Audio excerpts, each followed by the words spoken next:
삼성의 맨파워나 이런 것들을 이제 주식으로만 판단하는 것은 조금 오바예요. 대만도 TSMC가 메모리 만드는 회사 아닙니다. 네. 엔비디아 메모리 만드는 회사가 아니에요. 그렇죠. 네. 그리고 엔비디아 저거 주가 대폭락시키려면 누가 할 수 있냐면 하이닉스라고. 아, 네네. 하이닉스하고 우리 삼성전자가 독하게 마음먹고 HBM 오늘부터 우리 엔비디아 공급 안 한다. 이러는 순간에 엔비디아 칩이 하늘을 찌르더라도 네. 그건 무용지물 됩니다. 우리처럼 지금 경기가 나빠서 고전하는 쪽에서는 중국의 경기 회복은 분명 플러스고 IT 인프라의 대대적인 투자는 단말기의 수요가 무지 커지기 때문에 네. 거기에 한국의 메모리 반도체를 쓰지 않을 방법이 없다. 네. 그래서 이것은 뭐 굿뉴스다. 그렇게 보셨습니다. 중국경제금융연구소 전병서 소장님 모시겠습니다. 어서 오십시오, 소장님. 네. 안녕하십니까? 네. 중국이 요즘 분위기가 어. 최근 한 2, 3주? 정말 난리도 아닙니다, 정말. 네. 이렇게까지 할 수 있나 싶을 정도로. 근데 이게 정말 단기적으로 이렇게 할 수 있는 건지 아니면 정말 분위기가 완전히 중국 전체가 바뀐 건지가 이제 헷갈리는 분들이 좀 많으신 것 같아요. 일단 결론적으로는 우리 소장님께서는 어떻게 혹시 좀 판단하고 계십니까? 턴 어라운드. 턴어라운드예요? 라운드.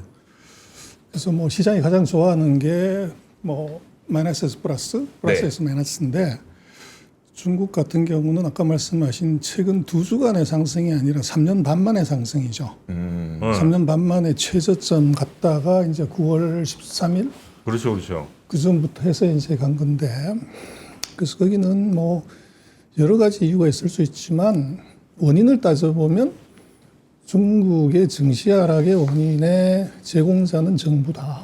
정부의 헛발질, 뭐 부동산, 소비, 뭐 이제 플랫폼, 네. 그 헛발질을 한 사람이 문제를 푼 거죠. 그래서 문제만 푸는 것이 아니라 거기다가 이제 돈까지 같이 주는 현상. 네. 그래서 뭐 똑같은 기준으로 보면 네. 그 모든 사건의 끝에는 최종 해결자는 항상 정부입니다. 미국도 서프라임 모기지 터졌을 때 네. 최종적인 구원자는 투자가가 아니라 네. 정부가 공적 자금 지불한 거죠. 한국도 마찬가지고. 근데 이번에 중국 같은 경우는 뭐 최근 시진핑 3기 정부 들어서 전혀 볼 수 없는 그런 이제 경기 부양책, 증시 부양책, 네. 부동산 부양책을 했는데 그래서 실제적으로 부양책의 웨이트나 힘이 얼마나 하는 것은 그 안에 들어가 있는 내용이 뭐냐보다 중요한 것은 발표하는 사람이 누구냐. 그래서 우리도 뭐 사건 터지면 책임자 나와라 이러잖아요. 네네네. 책임자가 팀장일 수도 있고 이제 본부장일 수도 있고 사장일 수도 있는데 예. 보통의 중국의 경제정책은 해당 부처의 국장들이 기자회견 나와서 얘기를 해요. 네. 근데 이번 특이하게 우리 같은 한국은행 총재가 예. 증시 부양에 중앙은행이 돈을 대주겠다는 얘기를 했고 중국의 모든 금융을 감독하는 금융감독총국 국장 네. 그리고 우리 같으면 이제 뭐 금감원장 네. 이 금융의 최고위층 세 사람이 직접 나와서 네. 금리, 부동산, 증시 여기 부양책을 얘기를 했어요. 예. 그래서 이제 중국의 개미들은 눈치 무지 빠릅니다. 이게 그래서 진짜 찐이구나.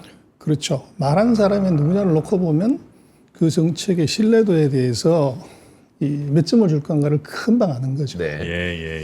그래서 뭐 이제 중국이 최근 뭐 금년 포함해서 1년 사이에 제가 볼 때는 독감 환자한테 진통제를 계속 먹였던 것 같아요. 대증요법. 예. 근데 이번에는 뭐 참다 못 참으면 저런 일이 벌어지지만 아예 이제 정맥 주사를 바로 놔버리는 그런 바로 효과를 보는 거죠. 그래서 생각을 해보시면 우리도 그렇고 뭐 미국도 그렇고 중앙은행이 직접적으로 증시에 돈을 넣는다는 것은 어떤 의미냐 하면 네.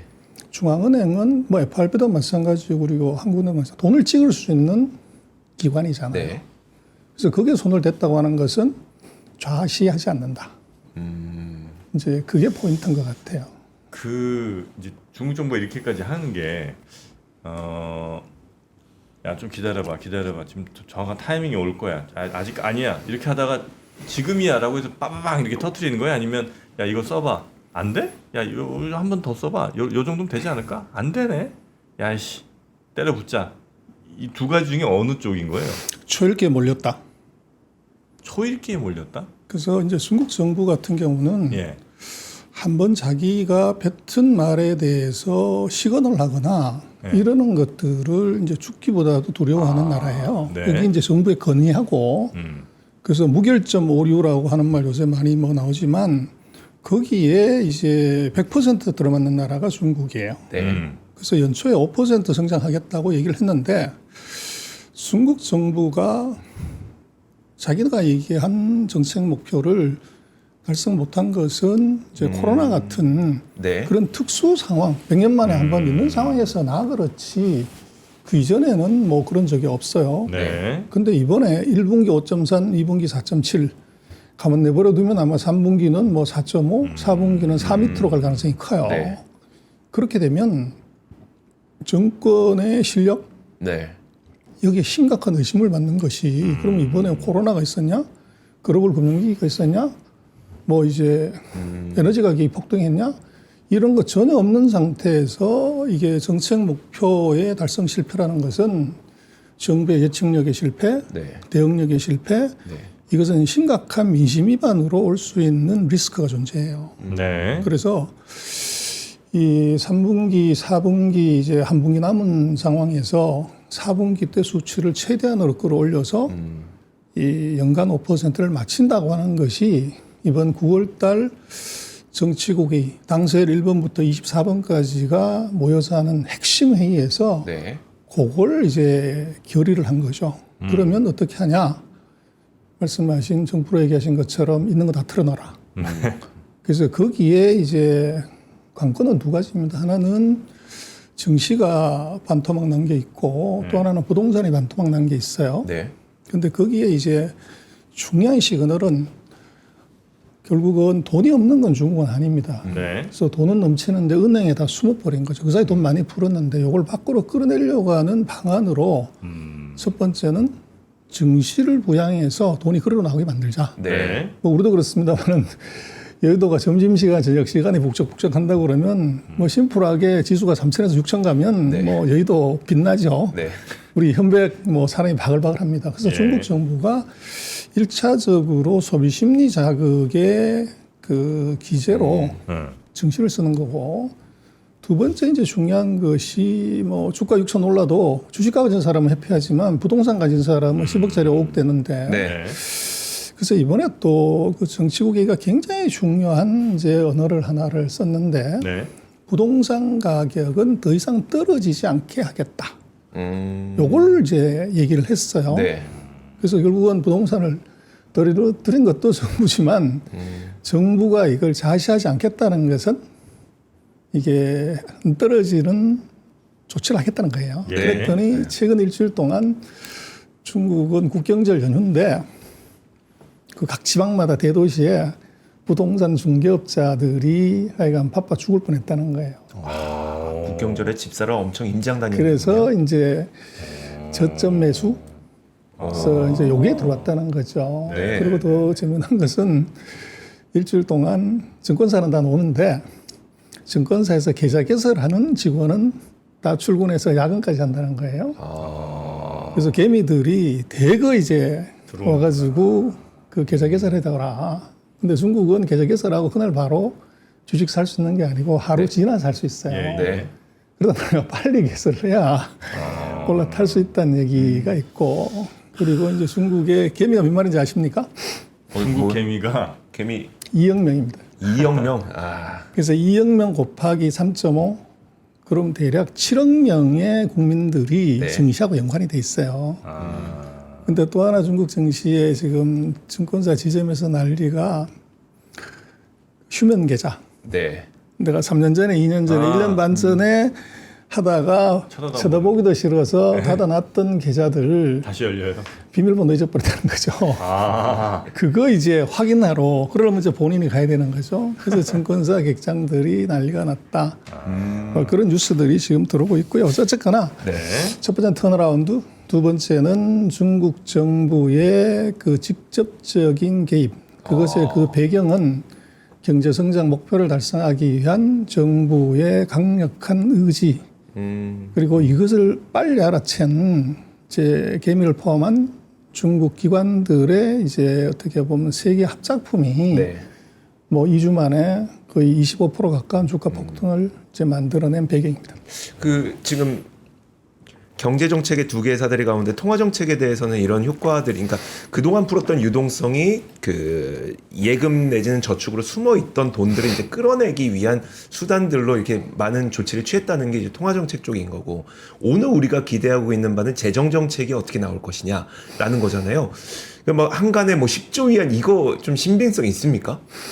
그래서 이제 그 박수기 작가님 저한테 주신 질문지 보니까 네. 아마도 그 우리 같은 경제기원이 증량 정책이 나올 것이라고 예고했다고 그러는데 우리는 네. 익숙하지 않아요. 네. 증량 정책이 도대체 뭐야? 그래서 중국이 어려운 게 단어를 봐갖고 이해가 안 됩니다. 네. 그래서 우리가 매출액이라고 그럴 때 이제 가격하고 수량하고를 곱하면 매출액이 되잖아요. 네. 이번 금융수장 세 사람이 얘기한 것은 금리, 가격 지표를 얘기를 한 거고 네. 그게 이제 주가를 25% 올린 건데 중국은 이제 금융을 조금 안에 들어가 보면 가격 기능이 작동하는 시장이 아니에요. 금리가 시장화돼 있지 않아. 그래서 네. 이거는 금리를 내리냐 올리냐는 것은 시장에 정부의 의지를 보여주는 시그널일 뿐이지 네. 지금 그 효과가 미치려면 금리는 뭐 6개월에서 9개월 뒤에 나타나잖아요. 네. 그래서 이게 지금 한 분기 안에 바로 뭔가를 나타나려면 이게 현금 바로 뿌려야 됩니다. 네? 그래서 현금을 바로 뿌려야 되는 거죠. 현금을 바로 뿌리면 뿌려야 바로 이제 사게 되니까 거기에 중국 정부의 지금 생각은 이번에 그 금리는 이것은 이제 한국은행이 통제를 하지만 재정을 지출하는 것은 우리가 기재부가 하는 거잖아요. 네, 그렇죠. 그래서 9월 24일 날 이제 금융수장들이 발표를 했고 9월 27일에 정치국 회의에서 경제 방향 정했고 내일 네. 오늘이죠. 10월 8일에 이 기획재정부가 네. 재정정책에 대한 가이드라인을 얘기를 할 예정입니다. 그런데 그 27일 정치국 회의에서 무슨 얘기를 했냐면 이 특별국채를 한 2조 정도 발행을 해서 소비에 직접적으로 도움되게 하고 지방정부한테 1조 정도를 주겠다. 2조를 발행을 하는데 네. 네, 항상 보면 중국은 그 산학연, 기업하고 학교하고 네. 정부가 다 한 몸입니다. 모든 정책은 이 교수가 자료 모으고 가이드라인 잡고 업계가 리뷰를 하고 이제 정부가 그걸 채택하는 그런 메커니즘으로 가는데 네. 최근에 4명의 이제 그 교수들 그리고 그 기획재정부 안에 있는 연구소의 연구원이 네. 10조 정도 경기 부양책 내야 된다. 이렇게 바람을 잡아요. 그래서 청와대학의 리타쿠이 교수라고 제가 MBA 할 때 그때 막 이제 하버드에서 학위 받아서 오신 분인데 네. 이 양반이 중국에서 무지 유명한 이제 그 뭐 정책에 영향을 미치는 우리 같은 금통위 위원이었는데요. 이 양반이 맨 먼저 10조 정도 경기 부양책 국채 발행해야 된다. 어떤 국채? 30년에서 50년 만기 국채를 발행해야 된다는 바람을 잡았어요. 네. 그 이후에 북경대 교수 또 최근에 이제 기재부에 우리 같으면 재정과학연구소에 그 연구원이 10조. 그래서 이렇게 얘기하는 것은 어떤 근거냐 그러면 2008년에 중국이 원자보 총리가 경제 위기가 터졌을 때 4조 위안을 퍼넣어서 GDP를 6%에서 12%로 맞췄어요. 네. 그러면 같은 기준이라고 하면 그때 GDP 한 10% 정도가 이제 재정 지출한 건데 그럼 지금 중국이 GDP가 한 126조 되니까 네. 12조 6천 정도는 발행해도 된다. 근데 이미 국채 2조를 발행했으니까 네. 10조 정도를 더 발행하자. 그런 의미. 요 얘기가 나왔는데 이제 미국의 월스트리트저널 블룸버그가 10조를 이제 퍼붓는 걸로 결정을 했다고 기사를 쓴 거예요. 그게 우리나라 언론에 나온 건데 아직은 아니다. 그러나 그 중국의 중요한 의사결정의 메커니즘을 보면 교수들의 입을 통해서 먼저 테스팅을 하고 네. 반응을 보고서 액션을 하는 이제 그런 상황이기 때문에 오늘 그 기재부 우리로 치면 발개위에 이제 이것도 아주 웃기는 것이 발개위 장관부터 시작해서 우리 기재부 장관부터 네. 모든 실국장이 다 나와서 설명하겠다는 거예요. 근데 이제 일부 우리 뭐 이런 쪽에서는 초치려고 그런다. 네. 정치가 너무 과열돼 있기 때문에 네. 그거 아니라고 얘기한다고 그러는데 그거 아니라고 얘기하는데 장관이 나올 필요가 없죠. 그래서 제가 볼 때는 오히려 그 이번에 얘기하신 금리 정책 말고 네. 네. 이게 토론 하나 달아놓을 것 같아요. 이게 잘 안 먹히면 재정 정책을 대대적으로 액션하겠다는 추상적인 표현으로 그 얘기를 할 것 같아요. 아, 그래요?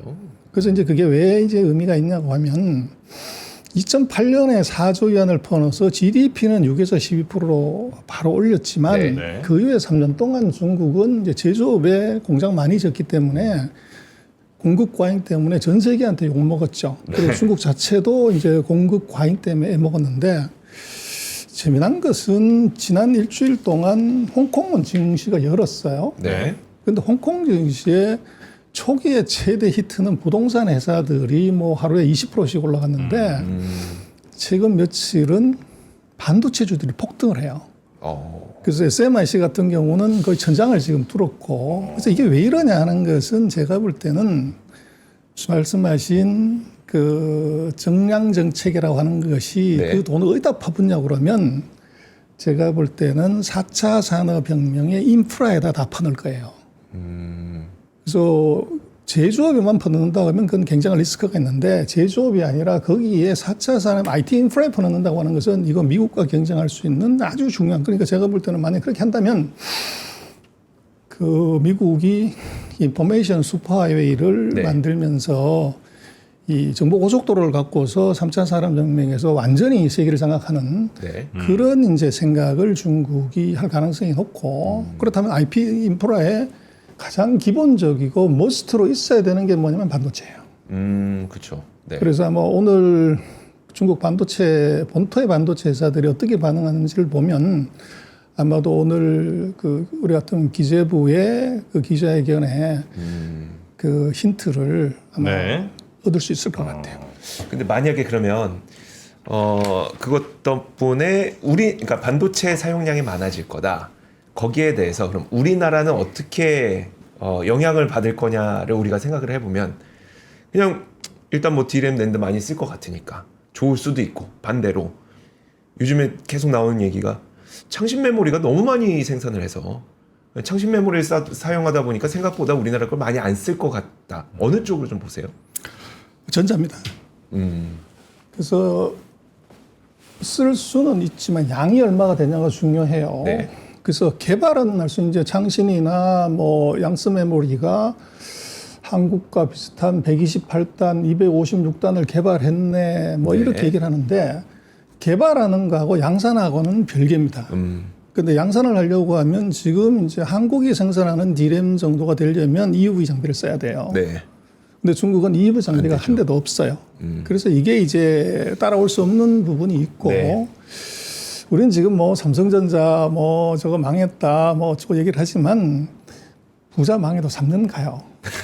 그리고 이게 삼성의 맨파워나 이런 것들을 이제 주식으로만 판단하는 것은 조금 오바예요. 네. 그리고 독하게 마음먹고 삼성이 다시 붙는다고 하면 그 저력은 낮게 평가하면 안 되고 근데 우리나라의 최대 수출 지역이 반도체 수출 지역이 중국인데 홍콩까지 포함하면 62%예요. 3분의 1을 거기다가 퍼넣는 것이고 지금 메모리 같은 경우는 대만도 TSMC가 메모리 만드는 회사 아닙니다. 네. 엔비디아 메모리 만드는 회사가 아니에요. 그렇죠. 네. 그리고 엔비디아 저거 주가 대폭락시키려면 누가 할 수 있냐면 조지 소로스나 뭐 벅셔 헤더웨이의 이 워런 버핏이 아니고 대한민국에 그걸 할 수 있는 회사가 딱 하나 있어요. 하이닉스라고. 아, 네네. 하이닉스하고 우리 삼성전자가 독하게 마음먹고 HBM 오늘부터 우리 엔비디아에 공급 안 한다. 이러는 순간에 엔비디아 칩이 하늘을 찌르더라도 네. 그건 무용지물 됩니다. 그래서 지금 우리가 HBM에서 그건 뭐 중국이 되든 미국이 되든 네. AI 칩을 만들었다고 할 때 우리 거는 어떤 놈이 장사를 하든 상관없이 마치 이제 미국에서 골드러시 때 금은 누가 캐든지 간에 네. 청바지하고 꽃갱이는 반드시 있어야 되는 것처럼 한국의 지금 메모리는 그 상황에 들어와 있어요. 네. 그래서 그렇게 우리가 그 주가 빠졌다고 이제 비관적으로 보는 것은 제가 볼 때 물론 뭐 이유가 있지만 너무 과하다. 그리고 중국도 매물이 많이 따라왔다는 얘기를 많이 하시더라고요. 그것은 이제 캐파를 늘려놨다는 것이고 예. 그래서 금년 상반기를 보면은 이제 한미일 전체가 구매한 반도체 장비보다도 중국 한 나라가 구매한 장비가 더 커요. 네. 그래서 지금 전 세계의 반도체 공장이 42개를 짓고 있는데 그중에 22개가 중국 겁니다. 그래서 이제 이거는 네. 그 소위 말하는 레거시 제품이라고 얘기를 하죠. 네. 그래서 28나노 이상의 이제 그 제품을 만드는 쪽이고 지금 한국에서 증시에서 언론에서에게는 모든 것은 7나노, 5나노, 3나노를 갖고 얘기를 하는 겁니다. 네. 그래서 그것이 이제 어떻게 보면 시장의 주도처럼 보이지만 중국의 레거시는 요소수라고 보시면 돼요. 요소수요?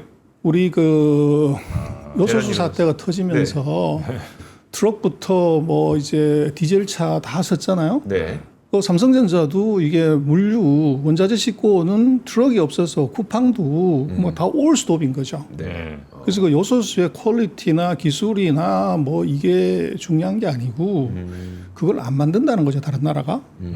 그래서 중국 같은 경우가 지금 전략은 40여 개의 공장 중에서 20몇 개를 레거시로 한다는 것은 레거시 시장을 장악해서 저가품 시장에서 중국이 입지를 확보하게 되면 네. 아까 제가 뭐 농담처럼 말씀을 드렸지만 엔비디아가 아무리 잘 나가도 HBM 없으면 이건 이제 그렇죠. 헛발하게 되는 건데 똑같은 일이 벌어질 수 있어요.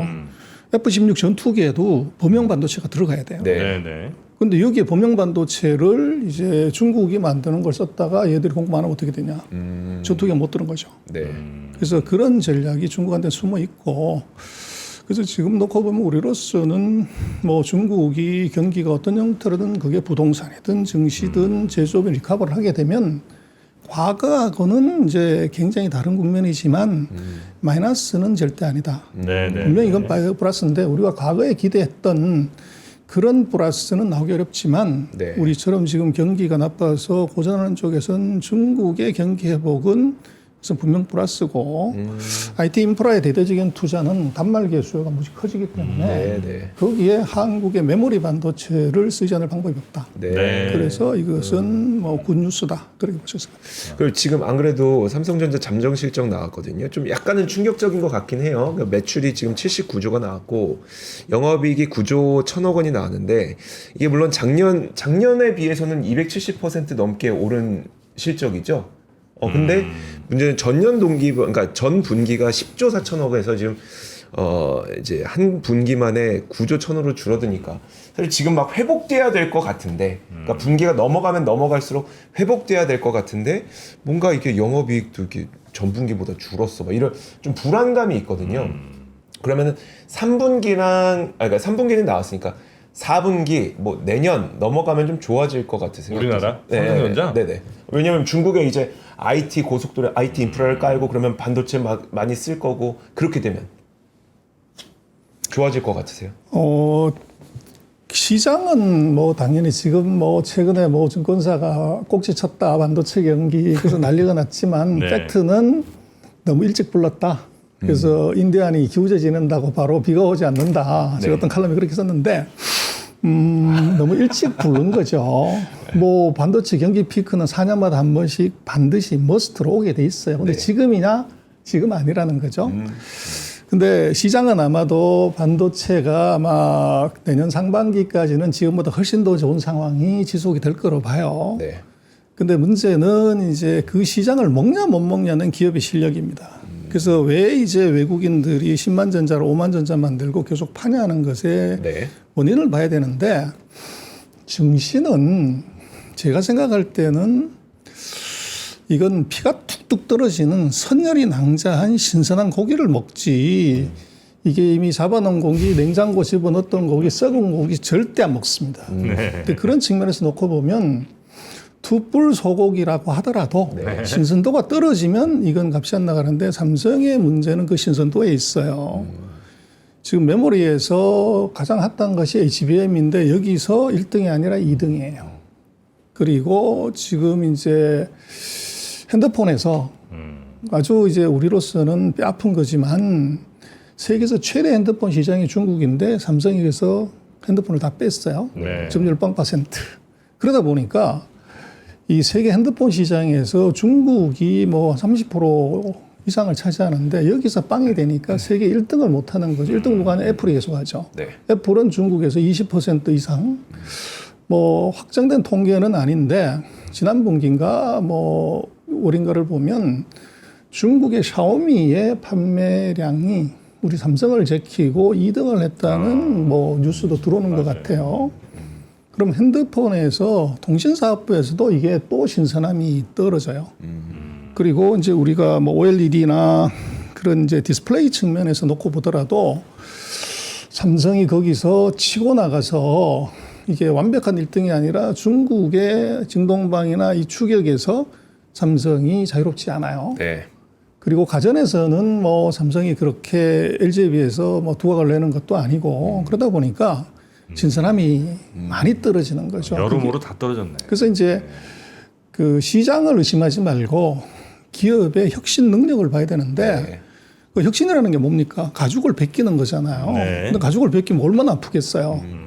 이제 삼성은 지금까지 한 번도 이제 2등해 본 적이 없기 때문에 사실은 뼈아픈 혁신을 뭐 제가 볼 때는 이건희 회장님이 예전에 뭐 핸드폰 다 마당에 갖다 놓고 태운 그런 정도의 각성이 필요하지 뭐 갑자기 임원들 새벽 출근해라 뭐 일주일 뭐 5일 하던 거를 뭐 더 늘려라 무슨 경비 아껴 써라 이런 건 혁신이 아니죠. 네. 그래서 혁신도 브랜뉴한 것 네. 이제 깜짝 놀랄 혁신이 필요한데 거기에 대해서 시장의 기대는 삼성은 아마도 이건희 회장이 했던 그 혁신보다도 더 센 혁신을 통해서 이제 리바이탈레이션을 할 거라는 기대를 크게 하고 있는데 삼성이 거기다 못 미치는 것.